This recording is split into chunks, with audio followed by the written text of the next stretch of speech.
I think I'm going to be a little higher on Boston. I just think he profiles very well. But Sadiq, that's a great pick as well. What way are you going here at the 109, Brett? I'm a little mad now because I got to, deviate a little bit here. By the way, that's the end of a tier for me. It is. Austin would be the end. There's a little bit of a drop off here, so I'm going to have to get creative. Is it okay if I flag plant somebody for you? 100% flag plant somebody. You already did with KC Concepcion. Do it again, true. dog. Do it again.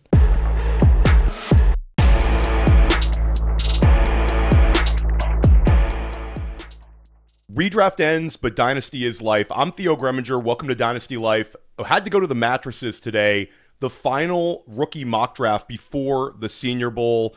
I've done a couple of these. Last time I had Garrett Price of Dynasty Nerds on, joined today by Jagger May, also of Dynasty Nerds, and I'm joined by my co-host, Brett Whitefield. Brett and I are recording every single week, covering everything NFL Draft related on the 2026 NFL Draft podcast. Really, really stoked to have you guys in here. And just a little preamble for anybody listening, we're doing a SuperFlex PPR tight end premium scoring, 1.5 point tight end premium. Jagger, last time Garrett and I did a single QB draft, I had a couple people angry in the comments over on YouTube because we didn't do Superflex. They're like, look at these old guys doing single QB. Are you only doing Superflex content? You dip into the single QB waters these days, don't you? Yeah, this goes to where your crowd is sickos, and I love that for you because RotoWire, they're mad at me for talking about Dynasty right now. They're just like, it's still the playoffs, and I'm like, okay, then what are you doing? What else are you doing out there? Yeah, I mean, I get it. There's a lot to cover, but at the end of the day, we're already into draft season. And a shout out to the audience watching this one on our latest channel, Fantasy Points Dynasty YouTube. We've been able to add a ton of subs over the last 9 days since we launched it. I hope we're going to add some more today, and we're going to be dropping shows like this all off-season long. So really excited to get this one started. I took the 101 here, guys, not to be selfish, but because it's the most obvious pick in this entire draft. Jeremiyah Love, running back, Notre Dame. I know that, Brett, you have him very highly ranked historically when you compare him as an elite prospect to guys like Ashton Genty, Jahmyr Gibbs, Bijan Robinson. You're talking about an immediate fantasy football impact in a year that's devoid of quarterbacks. We're going to reveal one quarterback coming up the next couple of picks, but Jeremiyah Love is such a layup. I think if he lands correctly NFL draft-wise, we could see him as a first-round pick in redraft this year as well. So super excited about him. Before we move on to your pick, Jagger, why don't you talk about just your overall thoughts on Love? I know everybody likes him, but just how big of an impact do you think he was going to make in year one? Since I've put grades through my system, Jeremiyah Love is the second best running back prospect behind Bijan Robinson, and it's not by a lot. And me and Andrew Mott, my co-host over on Draft Nerds, we've taken some heat just because people think that we like him better than Genty because he's the newest thing, and that's not true. That receiving profile, it doesn't wow the box sheet, the box score too much, but honestly, on tape, he looks like a real receiver like Bijan Robinson could have looked like a solid slot if he wanted to make that jump. I know Garrett comps him to CMC. I'm not quite there, but he's very, very good. Yeah, I mean, for me, I love the home run hitting ability that he presents. Mm-hmm. I love the receiving ability, but we've seen a number of these guys that can take these big play opportunities, the Jahmyr Gibbs, the Devon Achans. Those guys have been very, very fantasy friendly lately. Brett, anything to add? I totally agree. I mean, it's not that he's the newest thing. Historically, he scores as my fourth highest graded running back ever, and I've been doing this a pretty long time. Yeah, the only names ahead of him are a Christian McCaffrey and a Bijan Robinson. So I mean, he's right there with Saquon Barkley and Jahmyr Gibbs for me. Nice. So Jagger, this pick at the 102 is an interesting one. Do you have somebody locked in, or are you sort of still deciding who your 102 will be in Superflex? This is just gamesmanship. It's Fernando Mendoza. There's a lot of the other quarterbacks. There's questions there. I am much higher now with having some context on some other guys. Another guy I'm sure we're going to talk about shortly, but The one big thing that has stuck out is that mobility. He didn't show that a lot before he transferred to Indiana. This guy can move pretty well, very comfortable in an RPO. I know a good floor comp is Daniel Jones for him, but that big arm to make plays downfield, he's much closer to Justin Herbert, in my opinion, and that's definitely a ceiling comp for him. You love the intangibles. He can make every throw, and he has one of the biggest arms over the last 3 years, outside of, I'd say, like Anthony Richardson, but he can actually play quarterback a lot better. So, yeah, Brett, anything to add on Mendoza? Would Mendoza have been your number 2 pick here? Yeah, he would have. Just the scarcity of the position lends to go Mendoza here, regardless, even if you're as high on him as Jagger or myself. I totally agree, though, with Mendoza. The growth that we saw in the second half of the season, too. I mean, he put together a really great first 8 games, but the critique I had was he wasn't really attacking tight windows. There wasn't like a ton of NFL throws on tape, and then that completely changed. And in the biggest moments of the season, he was attacking tight windows when necessary and did it without turning the ball over. So, I think my comp for him is kind of like Jared Goff plus, because he's got Jared Goff field general ability, but he's got some mobility to him. So I think, I think he's a candidate to be a top 5 quarterback at some point in the league. Will he get there? I don't know, but I really like what I've seen from him so far. The only thing I don't like about him is he's going to be a Raider probably. Yep. So. Well, I'll say this. We say he's going to be a Raider. If Clint Kubiak is hired by the Las Vegas Raiders, how much would you like the fit then, Jagger? Would that influence it? Because we've got a pretty good that does size. a lot for me. Is there smoke for that? I'm right so now deep in the plus 175. So like it's the highest odds in some books for Kubiak to get that job. For me, I think like that's like an ultimate changer. Obviously, the offensive line needs to get better, but Brock Bowers in the JSN role, Ashton Genty in a Clint Kubiak. I mean, we can get a little excited about that one, couldn't we? 100%, and that's like I was like, man, I hate Sam Darnold a little more now. Yes. Like I don't hate Sam Darnold, but like Clint Kubiak's doing a lot of that cooking over there. 100%. Brett, you're on the clock here at the 103. Which way are you going to go with this selection? Yeah, this is easy for me, man. With Jagger making it easy, taking Fernando, I'm going to go Carnell Tate, wide receiver, Ohio State. He's my number 1 receiver in the draft. There's obviously arguments to be had with some of these other guys, but I think the total package here, the explosiveness, the route running, the discipline to detail that I've seen from Tate is pretty remarkable. He just came off of arguably the most efficient season in college football history as a receiver, so I'm pretty bullish here on him as my wide receiver 1. Yeah, I would have taken him at the 104. I love Carnell Tate. Brett and I have talked about him a ton.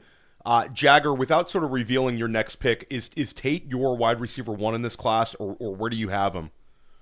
He is my wide receiver 1, and I know a lot of people like Makai Lemon, but I'm not helmet scouting. He looks like everything you want from a 1, or at least a strong T. Higgins-esque 1B, which is even better. Yeah. And a lot of people think, well, if he's so good, what happened to Marvin Harrison Jr.? I think 2 things can be true, is that Carnell Tate's much better than we think, and Marvin Harrison Jr. isn't as great as we thought he is. And to me, if I am a team that needs a wide receiver 1, I want Carnell Tate before I'd want Jordyn Tyson or Makai Lemon by a hair. This isn't a lot, for me.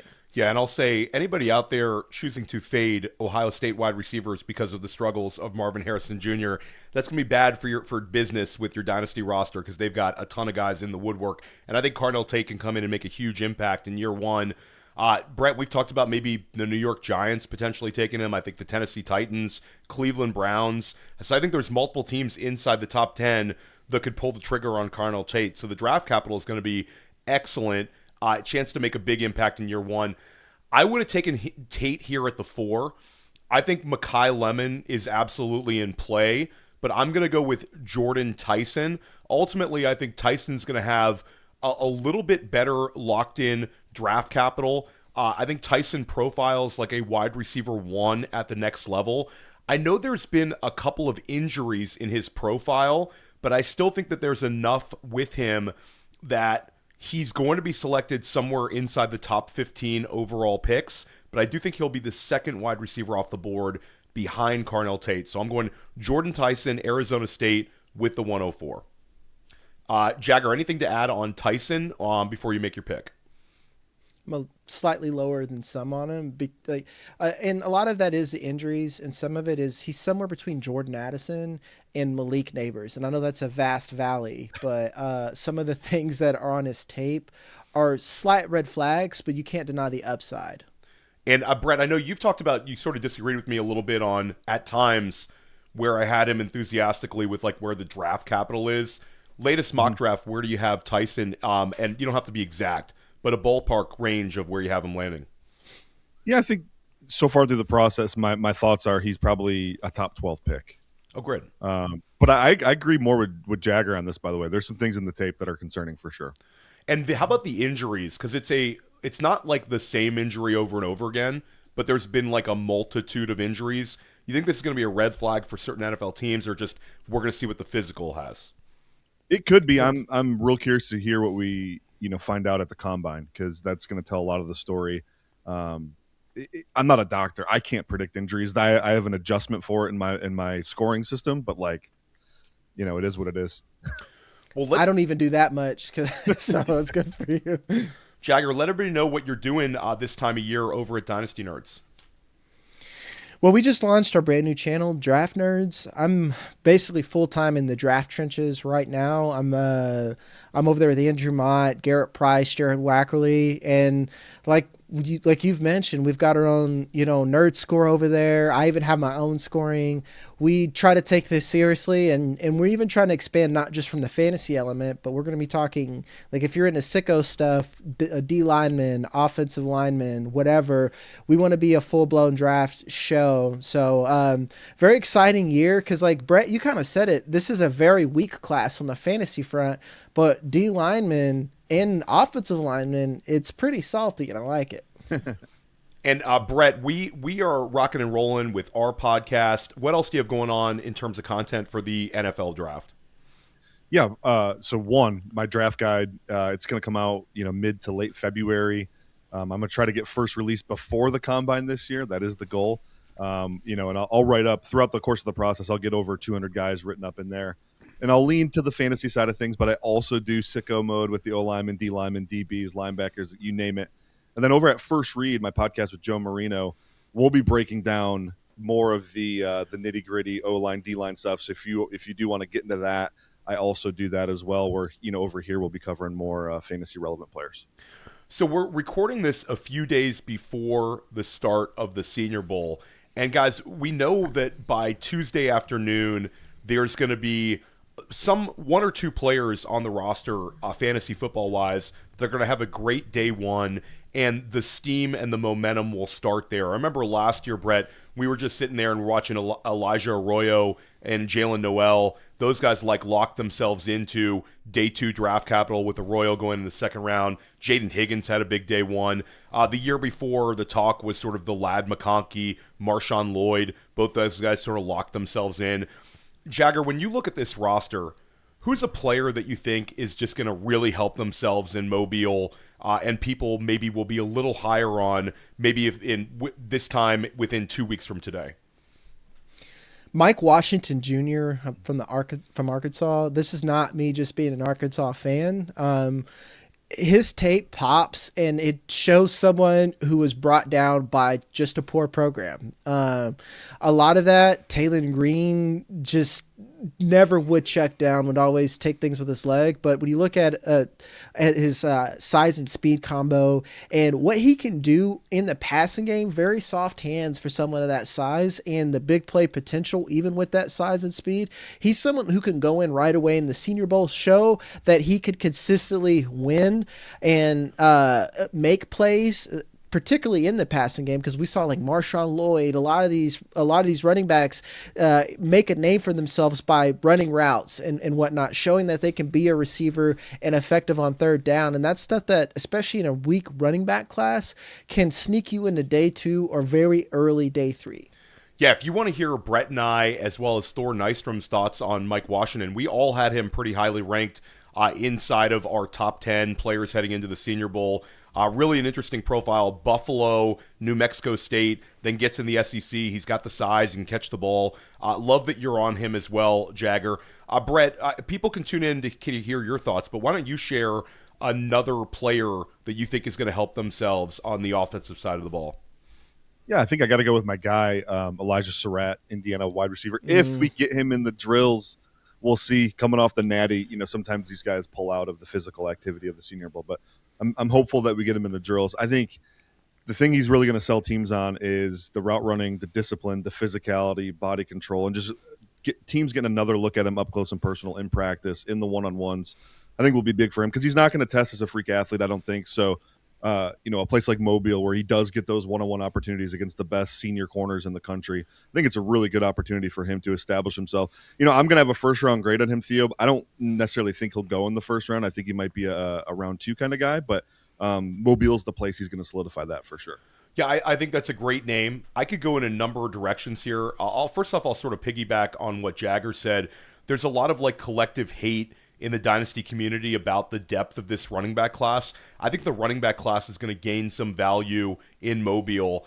Guys like Washington, but then I'll also throw out, I think this will be a very good week for Jonah Coleman. I think that both Penn State backs have a chance to gain a little bit of steam here, especially Kaytron Allen. But I got to go with KC Concepcion, and I know that we're probably going to say his name sometime in the next few picks, but we believe he's a first-round pick in the NFL draft.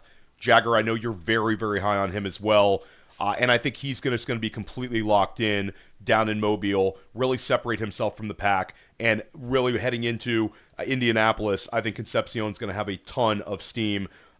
Maybe you'll get to say his name coming up, Jagger, but will you say him here at the 105? Not yet, because Makai Lemon is there. I'm going to be honest, man. I think there's less separating Makai Lemon and KC Concepcion than people will like to think. This goes down to just tape versus production. Jordyn, I thought he almost played himself into good draft capital for this class. So him wanting to go in the 2027 class was a shocker. And I'm not saying that Makai Lemon did that because of QB play, because to stick with the pick here, he reminds me of a very poor man's Antonio Brown. He plays much bigger than what his size is. He's very polished. I think he can play inside and outside. He's really stocky. So I think it's more of an Antonio Brown and Tyreek Hill combo. And I mean Tyreek Hill not because of speed, but this is a guy who's like a bowling ball, and that's what contributes to him to playing much bigger than what his height might say. Yeah, I mean, Brett, I know you're all over KC Concepcion. Let's just take a step of Makai Lemon versus KC Concepcion. I think in most mock drafts, people are mocking Lemon to go ahead of him. What percentage would you put on KC going ahead of him in the actual NFL draft? You asking me? Yeah, I'm asking you. I would say it's almost as sure of a thing as you can get.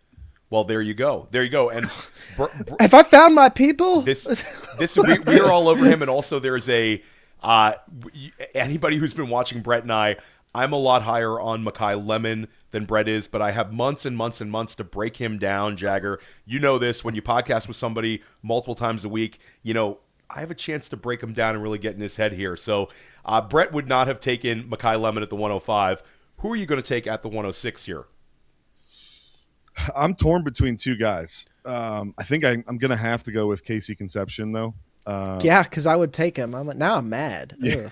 I'm big mad. You could have flag planted him here, Jagger. I know, man, Yeah. but I'm playing the safety game while I'm getting in it, But yeah, KC Concepcion is awesome, man. I've made the argument kind of jokingly, but also not, that he should be a first-round pick just for his return ability as a kick returner and punt returner. This guy is dynamic as heck. The explosiveness, the contact balance, body control at his size, really truly special player. I think if he was 6 foot tall, we'd be talking about him as a top 10 lock. So he's fantastic. Yeah, so this becomes another kind of difficult decision for me here. There's a few wide receivers that I'm interested in. There's also a couple of running backs that I think might be appealing picks here. Ultimately, I'm going to lean into wide receiver. I'm going to go with another wide receiver that I anticipate will be a first-round pick in the actual NFL draft. And I'm going to go with Denzel Boston out of Washington. I think that the steam will start to be there for him. Profiles as a really strong route runner at the NFL level, a strong red zone target at the NFL level, and I think he could end up projecting as a team's wide receiver 1 at the NFL level. I think there's an opportunity for him to also land in a good spot when you start looking at some of the teams that are picking from like 20 to the end of the first round. I do think he will end up being a first-round pick in the NFL draft, and ultimately that's going to push him ahead of some of the running backs where I'm maybe not necessarily wish casting, but projecting them to be drafted a little bit higher. So Denzel Boston, for this time of the year, I think this pick makes a lot of sense at the 107. Jagger, any thoughts on Boston before you make your picks? I'm a little bit lower on Boston than most people. I'm concerned about overall athleticism, and I'm wondering where is he at on the Drake London, Michael Pittman scale of this style prospect. And once I get a little bit more testing, I'll be a little bit more confident in him because he has very good ball skills. He's very strong at the line of scrimmage and obviously very good at the point of attack. Because, like, I'm going to be honest, especially, I don't know if this is tied in premium or not. It doesn't really matter. It is 1.5. It is 108. I'm taking Kenyon Sadiq. This guy is a baller. I think he offers everything that Kyle Pitts offers, and at the same time, everything that Tyler Warren would offer. Very strong blocker, very, very athletic. He was the second target at Oregon. We know how good of a passing attack that Oregon offense is. This guy's going to be a top 10 pick. I know we keep saying this guy could be a top 10 pick. I mean, I genuinely think he's going to be a lock. This is another historic tight end class, and here's why I'm going to flag plant. This could be a year where running back is so weak that even in SuperFlex, we're going to be drafting 2 to 3 tight ends in the first round when everything's said and done. I love the conviction there. It's certainly a really, really deep tight end class. I have probably a top 4 or 5 that I'm actually really excited about for fantasy. And I know, Brett, you've talked about the depth of the tight end class as well. Would you have gone Boston or Sadiq there, Brett? Or maybe is there somebody else that kind of jumped out at you with the last 2 picks that Jagger and I made? Yeah, when I was at 106 and said I was considering 2 guys, Sadiq was the other one. Everything Jagger said, pretty spot on. I want to highlight the blocking, though, because I think people look at his size, the 6'3", 240 or whatever, and they think he's not good at that. If you want a guy that can be used in a multiple type of run scheme, whether you're running gap, power, counter, or zone, like his ability to block in space, locate, track, and latch onto second-level defenders is uncanny. It's ridiculous. My comp for him is kind of like – he's like a better route running Jonnu Smith, but also has a nut sack. So like he can get after it in the run game and really dig guys out. Like he's freaking awesome. I have him. I think his floor is like 11 is kind of where I've been placing him. And Jagger, you're saying top 10. So that's basically the same thing. Yeah. And that's why I said Tyler Warren because of the blocking. Cause like actually what I told Alfredo, I'm like, dude, imagine if Jonnu Smith and Kyle Pitts fused together and like eliminated all their weaknesses. And that's what this guy is. Yeah, I think that there's a lot of similarities to rookie year Sam Laporta, but then you factor it in, I think he's going to get that top 12 NFL draft capital. Brett, we've talked about the Miami Dolphins picking at 11. They would make a lot of sense for him. Certainly Kansas City would make a lot of sense. A wild card team could be the Washington Commanders picking inside of the top 10 just as a plug and play. We've seen just the level of targets from Jaden Daniels to the tight end position. I think Sadiq would fit in very well. They need to get younger at the pass catching ability. Ultimately, I think it could come down to, do teams value Sadiq versus Tyson? There could be some head-to-head decisions if they're leaning into a skill position receiver type pick. But yeah, I like him a lot. I think I'm going to be a little higher on Boston. I just think he profiles very well. But Sadiq, that's a great pick as well. What way are you going here at the 109, Brett? I'm a little mad now because I got to, deviate a little bit here. Good Lord. By the way, that's the end of a tier for me. It is. Austin would be the end. There's a little bit of a drop off here, so I'm going to have to get creative. Is it okay if I flag plant somebody, Theo? 100% flag plant somebody. You already did with KC Concepcion. Do it again, true. dog. Do it again.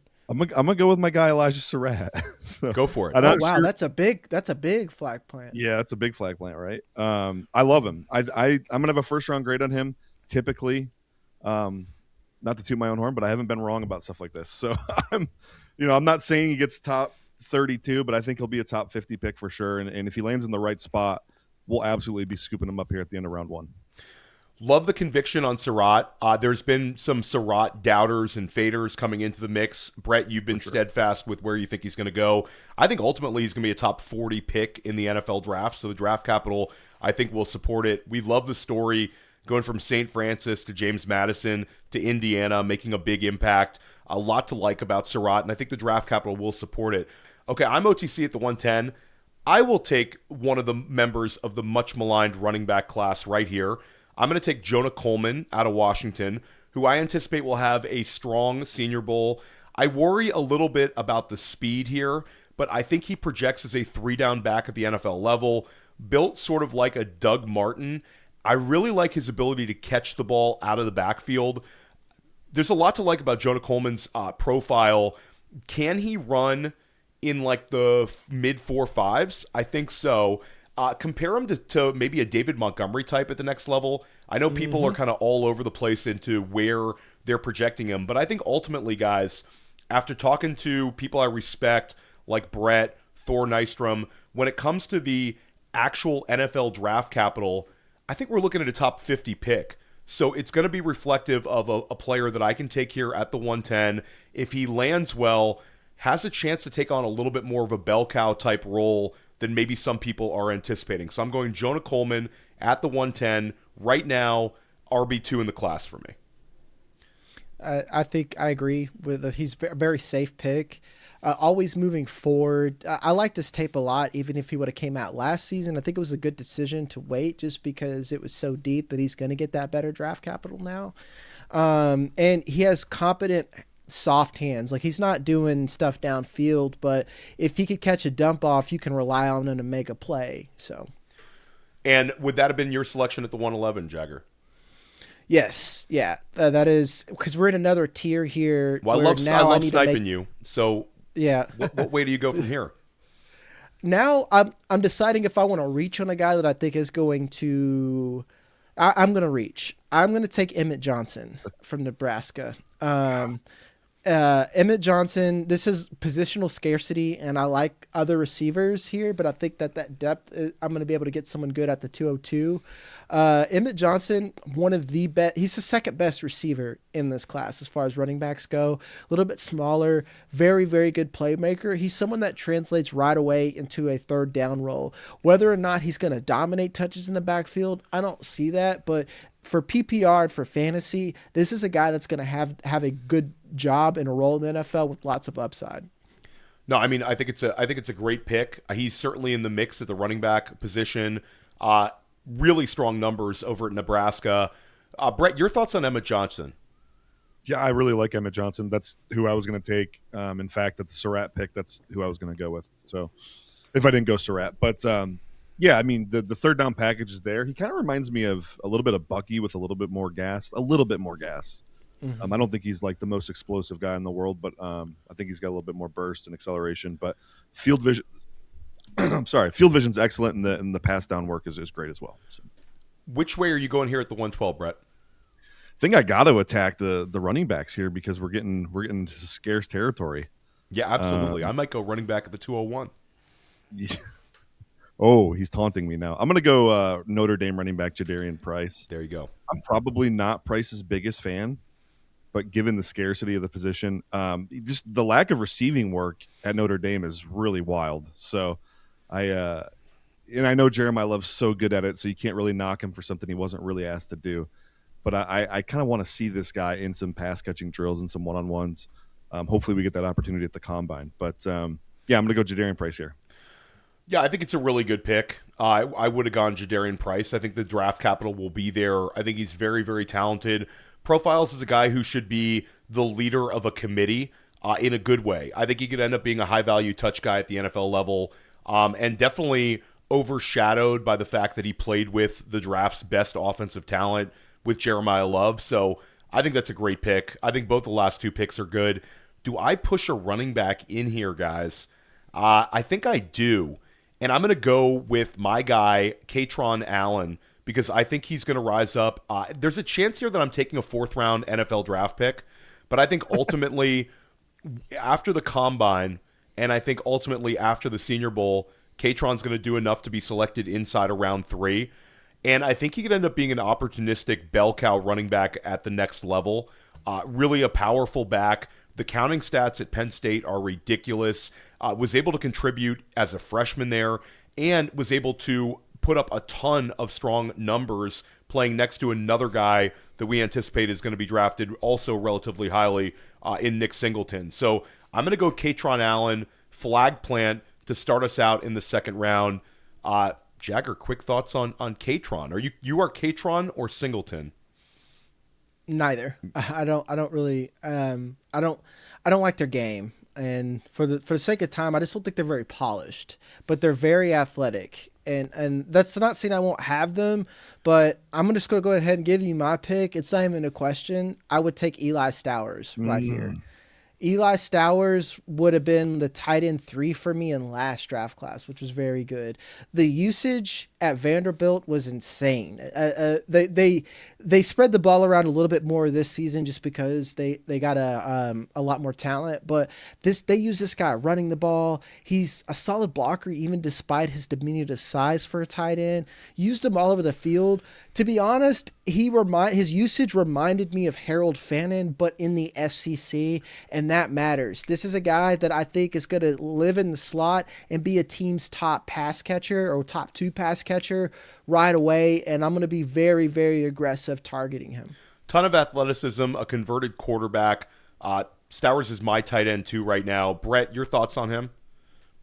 Yeah, I mean, Jagger just keeps sniping me here. So I love Stowers. Theo, when we did our early look at the top 20, gosh, I had him inside my top 12. So he's fantastic. I would be in previous years, I'd be a little skittish on a guy who played so much in the slot primarily, but given the new advent or return to 12 and 13 personnel, he fits the modern NFL like a glove. So I think teams are going to line up to get a receiving caliber tight end.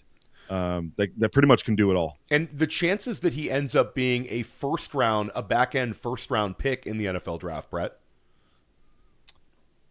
Yeah, I think relatively high. It really depends on, how teams view him as a blocker. Is he an every down player for them? And if he is, yeah, I think there's a good chance he gets in the first round. If they don't see him that way, or if they think he's got a pretty long developmental, runway needed for that, maybe he's more of an early day 2 guy. Love it. I'm back OTC here. This is an interesting. Oh, I'm sorry. You didn't make your pick. Go for it. Sorry about that. Sorry. I'm going to go, again, scarcity. I'm going to go quarterback Trinidad Chambliss here. Even if he doesn't get into the first round, he could be an early 2nd round guy. And, I actually just watched the last half of his season the other day, and I was really impressed with what he did at Ole Miss. A lot of growth. Yeah, a ton of growth. Yeah. Not to nerd out, but mechanically a ton of growth. The footwork, the throwing mechanics, everything just kind of came together for him. Felt like he was playing his best ball towards the end there. So he went from a poor man's Bo Nix screen merchant into NFL Bo Nix, where I saw him making plays downfield. So yeah, I love Chambliss. He's my QB2 in the class, and I wonder if somebody might fall in love with him and take him in round 1 because of the scarcity of the position. I think this is about the time to take a shot if you believe in the draft capital for a Chambliss, or if you believe Ty Simpson is going to be drafted a little bit higher inside of round 1. I think this is about the appropriate time because of the scarcity of the quarterback position to dive into it and take one of them. I don't really want to take Ty Simpson at all. I think I'll go back to the wide receiver well here. And I'm going to take another player that I anticipate is going to have a strong week down in Mobile. And I'm going to go with Jacoby Lane of USC, who had great size, contested catchability. Could we see a rise somewhere like we saw last year with a Jaden Higgins? I think he could end up having a really, really strong few-day period, the kind of guy that people are going to like. And I think he's got the athleticism that he could potentially sneak into round 1. Probably more likely he's a top 45 selection in the NFL draft for me. Jacoby Lane, the other wide receiver at USC. But Brett, I know you like him a lot. Jagger, your thoughts on him? Man, that was going to be my pick. I am grossly high on Jacoby Lane because, like you said, very good size. And I know I keep saying T. Higgins, but like he fits in the Carnell Tate category, and a lot of that he was just taking a backseat to Makai Lemon sometimes, not because of his own talent. So I'm a little upset. Well, and you made it easy for me to make a gamesmanship decision here because like Jacoby Lane's probably the last of like the my guys. I'm gonna go Ty Simpson, and I'm gonna provide you some context because I didn't get Ty Simpson at first because I watched the OU tape first, and then I got to his early season stuff, and I get what we saw about, hey, this could be a first round guy, makes every throw that you want, good mobility, even decent under pressure. And then we get to the OU game and the wheels fall off. And apparently, and this is just a tweet from a draft guy, Joe A. NFL, that Ty Simpson played through injuries. Like he had a problem with his stomach. He had bursitis in his elbow and a bulging disc in his back. And that's why because he looked like a different player from that. Like I felt like I was not watching the same quarterback. So I'm going to be cautiously optimistic that if he passes a good physical, that the NFL will reach on a guy like this. We could see a Jackson Dart-esque rise from Ty Simpson. Yeah, I mean, Ty Simpson end of the year wasn't so good. Brett, there was some traits that he had in his profile that you were very intrigued with early on in the college football season. Ultimately, where do you anticipate the draft capital will be, Brett? I think similar to Chambliss, where it's like he could slide into the end of the round one or possibly go early round two. There's traits to like. Like if you're purely scouting based on traits, you see the arm talent. In fact, I think of all the quarterbacks I've watched for this class, there's not one that has more NFL type throws over the middle of the field in the class. Like I'm talking ripping a dig off of a dagger concept type stuff where it's a tight window and he has to put some zip on it to fit it in. And he's got a bunch of those throws on tape. Where I was concerned with Ty is like I think between the ears sometimes things aren't super clear for him getting through his progressions. And I know, college football is so different with the wide hashes and what they're being asked to do. But I just have a little bit of pause there, and big moments he seems to kind of fall apart a little bit. He's got some happy feet. Yeah, absolutely. What's really interesting about him, guys, is he's 23 years old, but he lacks the college starts, which has been a big red flag. These guys coming into the league with a lack of college starts. I'm not sure. I mean, but I do think at the end of the day, if we're talking like you said, Jagger, it's a game theory perspective. If a quarterback's drafted inside the first round and you can get him here in like the mid-second of your dynasty rookie draft, even if he's drafted somewhere in like the Tyler Shuck range, you're going to potentially have the opportunity to be on the field. It's a hard position for us to evaluate. So I will let draft capital be my guide ultimately when it comes to Chambliss and Simpson, but I think they're clearly the QB2 and QB3 of this draft class. Brett, which way are you going here with your selection? I think this is probably the toughest pick I've had to make so far right here. I'm going to come back. Last time I was unsure what to do, I went with an Indiana wide receiver. I'm going to come back to the well. I'm going to go Omar Cooper Jr. I think he's fantastic. He has some alien level catches on his tape. Yes, he does. The number one, I've said this last year a lot, Theo, but the number one trait that is consistent among the league's best wide receivers is body control, and he has that in droves. So I'm going Omar Cooper Jr. Yeah, he's elusive with the ball in his hands too, has the ability to accumulate a lot of yak at the next level, I think. Cooper, under the radar, it's interesting, guys, because Elijah Sarratt had so much steam, and then we end up getting with Becker towards the end of the year. So Indiana, they had like a multitude of these weapons, but Cooper, a really, really strong performance.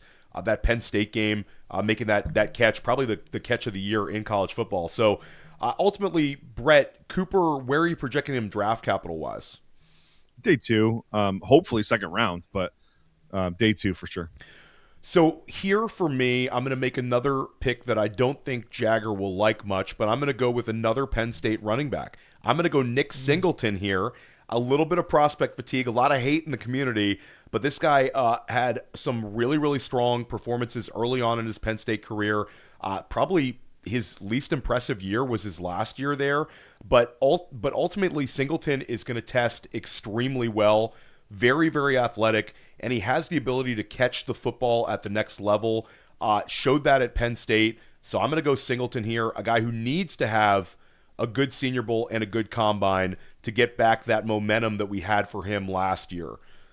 Jagger, any thoughts on Nick Singleton?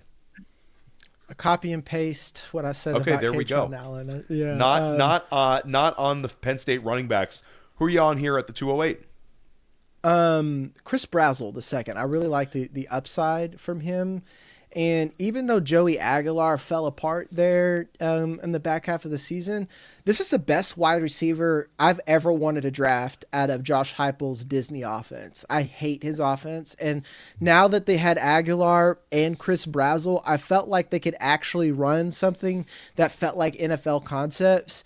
I've seen him move from the outside, inside. I'm very curious how his testing is. He catches away from his body and attacks the football. He's been very productive where he's at, even though he's an older prospect. I don't know. I don't think he's going to be in the first round, but I wouldn't be surprised if he is a second round guy, depending on need and availability. So, yeah. Brett, your thoughts? I know you don't like him. No, I haven't said I don't like him, but the thing with me is, like, I firmly believe helmet scouting is bad, except for Tennessee players.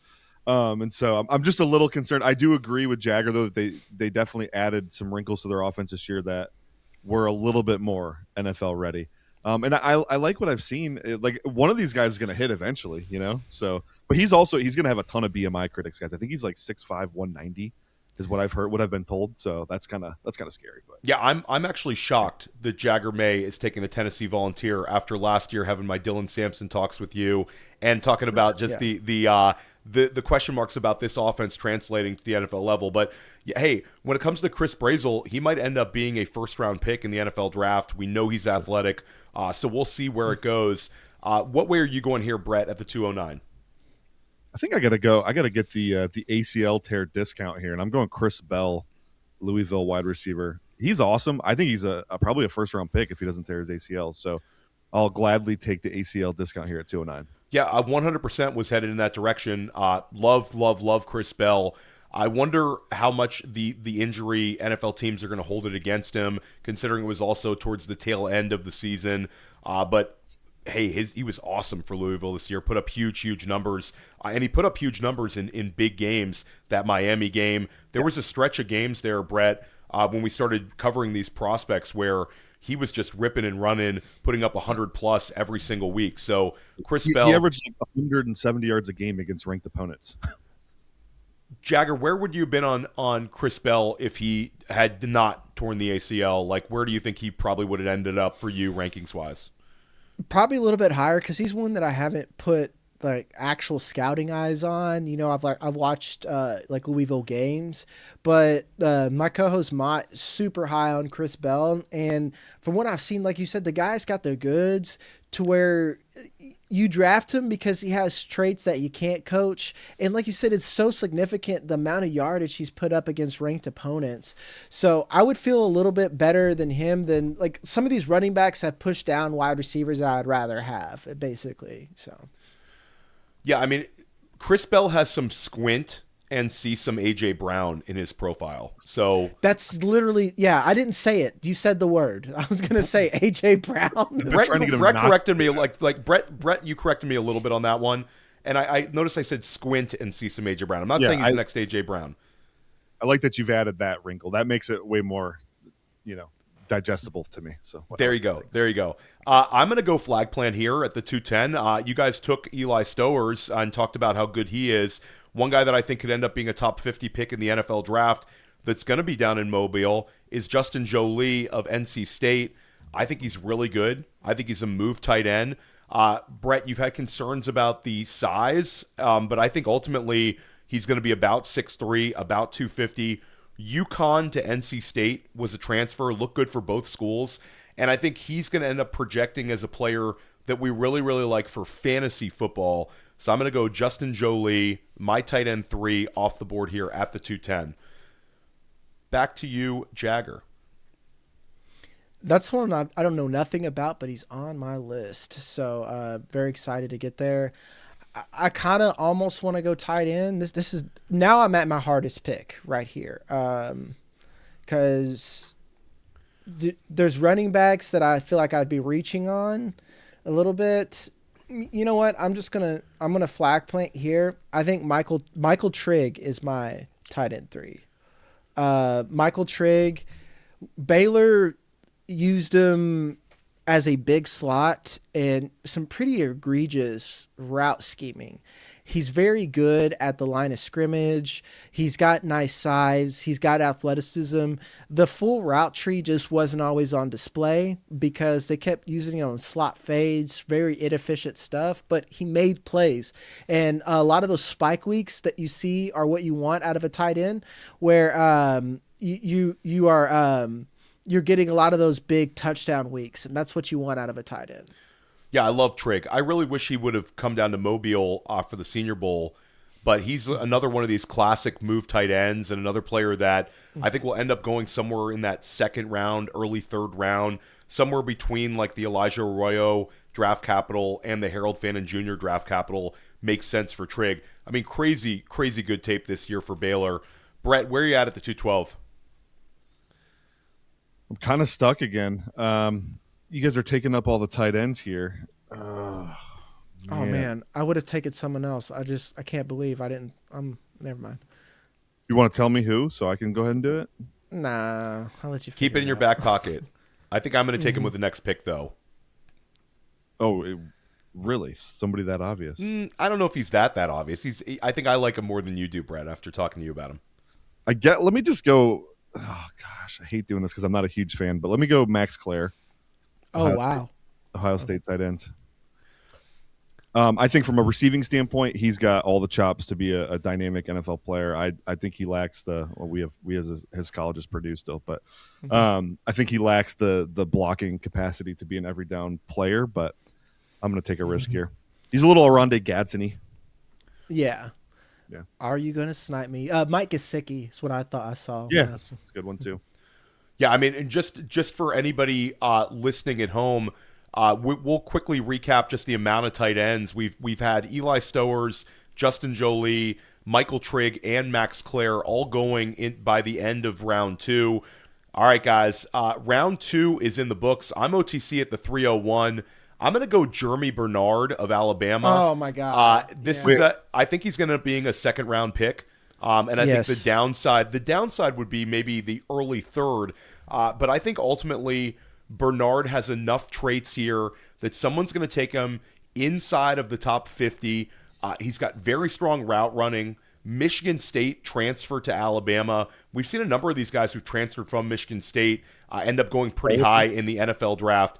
Jeremy Bernard, Alabama at the 301. I think ultimately, guys, when we end up picking in our actual Dynasty rookie drafts, he's probably going to go a little higher than this just because the draft capital will reflect it. And Jagger, I know I sniped you. Share your thoughts on Bernard. I would have taken Bernard at the 205.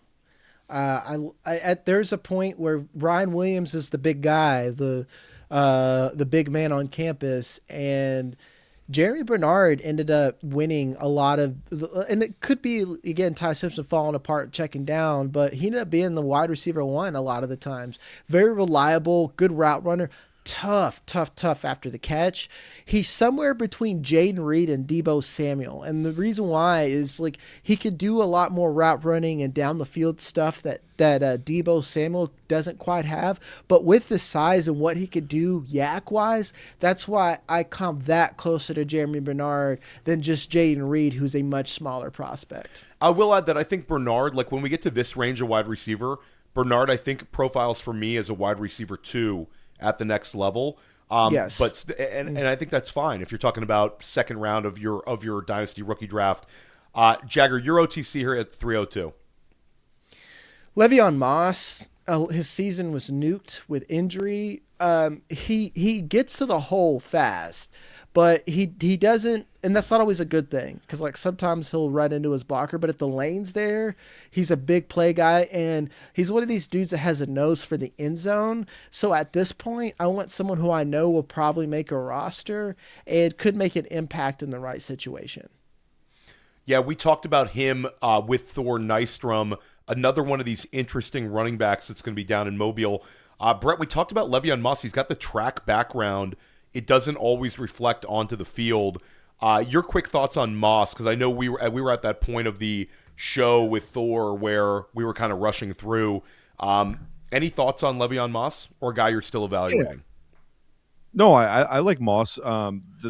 The track stuff is great. It doesn't manifest because he's always banged up. I mean, I think he's been hurt his entire college career, seemingly. So I think that's problematic. You know, he plays running back. He's going to get the ball a lot. So, but I definitely like the traits, the skill set you're getting with him. It's for sure NFL ready. So I have no doubt about that. I thought he should have came out last year, to be honest with you guys. Agreed. So. Where are you at here at the 303, Brett?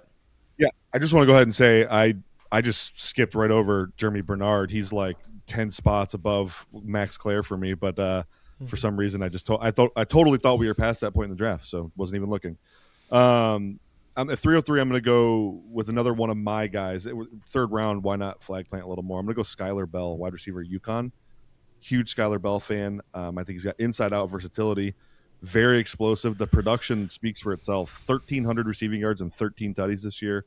Also has a bunch of return chops as well. So talking about guys being rosterable, I think the return ability gets him on a roster for sure. Yeah, I know you've been high on him throughout the entire process. Looking forward to seeing where the actual draft capital ends up, but a big-time producer at UConn. I'm going to go with the 304. I'm going to go with Jagger's guy. I think I'm sniping you once again. I'm going to take Mike Washington. Yes, you are. Mike Washington of Arkansas. You already laid it out on the table, Jagger, and then you take Le'Veon Moss ahead of him. I think Le'Veon Moss was a fine pick where you went, but I'm going to go Washington. You made a great case for him. Thor Nystrom made a great case for him. I love the journey. I love the size, and I think he can catch the ball at the next level. So Mike Washington, running back, Arkansas at the 304. Back to you, Jagger. Womp womp. Yeah, I should have took him.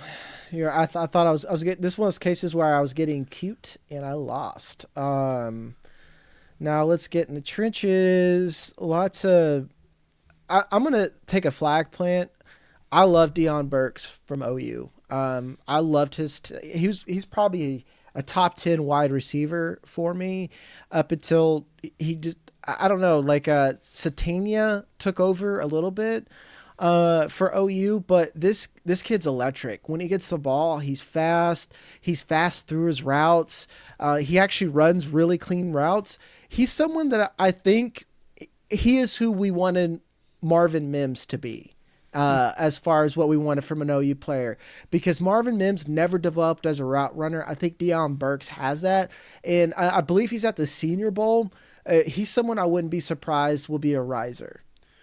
Yeah, and slot ability at the next level. I know you've talked about Deion Burks, Brett. Your quick thoughts on him. We haven't talked about him in a couple of weeks here. Yeah, he's one of these guys who's going to fly under the radar the whole time and probably get drafted on day 2. His IU tape from 2023 was actually really good. Yes. I was surprised he transferred out of IU because he was kind of setting up to be the number one guy when Cignetti came in. But, oh well, he continued his career at Oklahoma and looked pretty good this year. So I'm a big fan. Route, you nailed it with the route running. It's a very good route runner. So, Which way are you going here at the 306, Brett? We are nearing the end of our draft. Yeah, this running back class is all these guys are so old. 1,000 years old. Yeah. I really like Jamari Taylor, but I don't know that he's a top 3 dynasty pick. Ray Davis would be close to the median in this class. Right. Let me go Clemson wide receiver Antonio Williams. Love it. Real high pedigree coming out of high school. Didn't really manifest into elite production, but I still think you see the physical traits that had him rated so highly. He had a pretty good year this year too, actually, on a Clemson team that as a unit completely regressed across the board. So I will go with one of the fastest players in the draft. I'm going to go with Zachariah Branch of Georgia. Oh, we're gonna see where he ends up, guys, in terms of actual NFL draft capital. But there are certain plays on tape where he looks absolutely electric. I wonder if he turns into a gadget player. But at this point in the third round, we're taking shots. And I think Branch could end up with that strong draft capital. Zachariah Branch, wide receiver, Georgia, 307. Did you say turns into a gadget player? That's what he is now, man. Well, there you go at the NFL level. But listen, guys, draft capital could be really, really good here. I think Zachariah Branch, he's got a chance. It could end up being a completely wasted pick, but a lot of wide receiver picks we're making inside of round 3 don't always pan out. I think there's some traits there that are interesting. Jagger, your thoughts on Branch? He's someone that you would have talked about sleeper. I'm like, yeah, this guy could be something because he's so fast. Like you just know the Chiefs are going to draft him. I just know the Chiefs are going to draft him way too early. It'll be terrible. Yeah, maybe not, but well, let's keep this one going. Who do you have next? Malachi Fields. Yeah. He's Devontae Parker. And I mean that where he could be something for a little bit, but he's definitely limited. You really want him to be your sacrificial X more often than not, but he knows how. He's got decent body control, just does not have that separating speed. And he's someone that might be he might have came out into the NFL 10 years too early because he's a very throwback X. Yeah, and had consecutive seasons with 800-plus receiving yards at Virginia before he transfers over to Notre Dame. He's another one at the Senior Bowl. Impressive size. Brett, your thoughts on Fields? Yeah, I like Fields a good bit, actually. He's right in that Deion Burks, Antonio Williams range for me, so we're drafting him here in the right spot. One thing I'll add is I think he reminds me a little bit of Romeo Doubs. Okay. Maybe not as polished as a route runner as Doubs was coming out. I thought Doubs had a lot of polish to his game, but that top end athleticism to really separate isn't really there. He's going to win the leverage battle most often and be in good position at the catch point. But yeah, he's not going to win with a step or two of separation. Which way going here at the 309, Brett? That's a great question. Go with Jamari Taylor. I thought Jamari Taylor. Your instincts were good before. Yeah, I'm gonna go Jamari Taylor. First and foremost, home run hitter. So many explosive runs on tape, and then the pass down work is really significant too. I think he's a good route runner. Good hands, and he holds up in pass pro pretty well too. Which at this stage of college running backs don't really drill pass pro very often. So for him to have some chops there, I think that's a good thing for getting on the field as a potential rotational back early on, but this is the 309. We're throwing Hail Marys up. Yeah, I mean, I would have taken him if you didn't. I feel like I'm gonna just take Carson Beck here, who I'm not a huge fan of, but I think he's my quarterback 4 in this class. I wonder if he could end up with some sort of a Dylan Gabriel type landing spot. Beck is probably a backup quarterback at the NFL level, but does he do enough that he could end up starting for someone opportunistically? I think it's about right for him. Carson Beck begrudgingly here at the 310. A quarterback out of Miami by way of Georgia, since we're supposed to be revealing the schools every time now as well. Jagger, is that your QB4? Jagger said, Yeah, nobody likes Carson Beck, guys, but he's my QB4 in the class. Yeah. Yeah, what did I say? He's the Chet Hanks of Johnny Manziel's kind of like. I think he could be a good backup. I now feel confident that he could be a good backup. Does that make sense? Yeah. Like before, I thought he was undraftable. Now I think he is a draftable player. He's a Chet Hanks of Spencer Rattlers because he doesn't have any mobility. But just that, I worry how much the off the field stuff's really going to push him down. We will see, guys. We will see. End of the line here. Your final selection here, Jagger. Damon Claiborne, fast player. I got more tape. I had like a 2-game scout I had on a video of him, and I ate a lot of flack for not being higher on him. Big play guy. I don't know if he's consistently going to be ever going to be the guy, but he could be a fun guy of a committee. Well, there we go. And Brett, you're closing it out here in the 3rd round. Yeah, I'm going to take the most hated man on the planet, and that's Diego Pavia. Quarterback, Vanderbilt. Just mostly because the mobility's there. I think there's a chance if he ever gets to play in the NFL, he's fantasy relevant just because he's going to run a lot. So underrated as a runner. He has a monster arm too. It stinks that he's 5'8". So it does stink that he's a jerk and he's 5'8". So Diego Pavia, we'll see him down in the Senior Bowl. Two quarterbacks at the end of the third round, begrudging picks there for both Brett and I. We'll start out with the players that we not really even sleepers, guys that we think should have gone inside of these top 3 rounds. I'm going to go with a player that I was actually watching tape on today. I know that you're very, very high on him, and I know that Thor was high on him, Brett, and that's Tanner Koziol, of the tight end from Houston, 6'7", 250, was second-team All-MAC behind Harold Fannin at Ball State, put up huge numbers, then transferred to Houston, ends up with like 75 catches this past year for Houston, but he's got very good size. He's bigger than a lot of these guys that we've been talking about that are more like move tight ends. He looks every bit at 6'7". We're going to see him down in Mobile. I know that there's a lot of people projecting him to be drafted late, like a day 3 guy. I wonder if he can't have a strong performance in Mobile and make himself a consideration inside of day 3 just because of his really strong production level combined with his size, the ability to step right on an NFL field in 12 personnel and contribute right away. So I'm going to go Tanner Koziol, the tight end out of Houston by way of Ball State. Jagger, who's a player that you think should have been inside of our top 3 rounds here? Maybe a sleeper name to throw out. I don't think he should have been in the top 3 rounds, but a sleeper name, Eli Raritan of Notre Dame. He's someone that in another draft class could be a 3 or 4 ranked tight end. He's a very good blocker, a very typical Notre Dame guy. I do think he's a lot more athletic than Michael Mayer was coming out. So if he lands on a good team, I wouldn't be surprised if he is a riser in fantasy, just because right away I feel like he could step right in, be an every down player. It's just the overall receiving ability for fantasy that I wonder if translates. So, Brett, who are you looking at as a guy that, take it any way you want, sleeper or a guy that you think should have been inside these top 3? Yeah, I'll go sleeper because that's a more fun question. So I'm going to go tight end from Michigan, Marlon Klein. This guy was buried behind Colson Loveland and A.J. Barner and Luke Schoonmaker and Eric All for his career at Michigan, and was trending to have a fantastic season this year before he suffered a season-ending injury, I think in week 5. But the receiving chops at his size, 6'6", 250, eerily resembles that of Colson Loveland. He has that NFL frame too. He was really good as an inline blocker this year.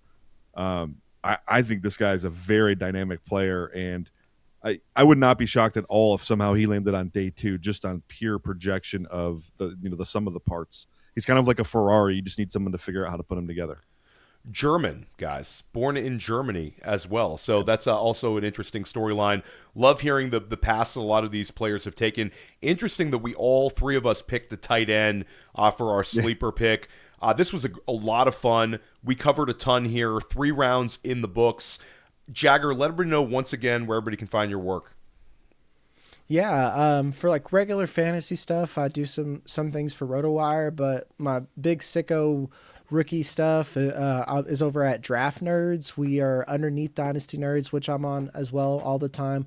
We're going to have a draft guide there. And just like these guys here, we're doing sicko stuff, whether it's a Dynasty deep dive and how you should spend your picks, or just talking offensive lineman or D lineman. We do it all. So. Highly recommend all of Jagger's work. Brett, what do you want to talk about right now? We only talk like every single day now. Mm-hmm. I don't know.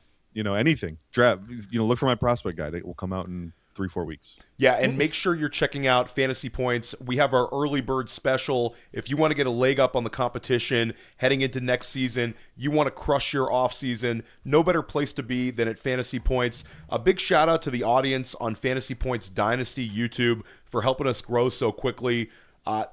No stopping. We're putting out strong content all off season long.